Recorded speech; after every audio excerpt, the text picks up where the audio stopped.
कमल कांता सगळ्यांनी म्हणायचे.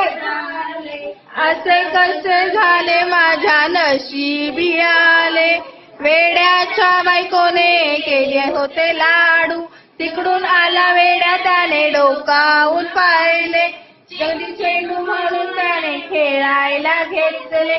श्रीकांता कमलकांता असे कसे झाले, असे कसे झाले माझ्या नशिबी आले, वेड्याच्या बायकोने केल्या होत्या करती, तिकडून आला वेड्या त्याने डोकावून पाहिले, म्हणून त्याने बाहेर फेकले. श्रीकांता कमलकांता असे कसे झाले, असे कसे झाले माझ्या नशिबी आले, वेड्याच्या बायकोने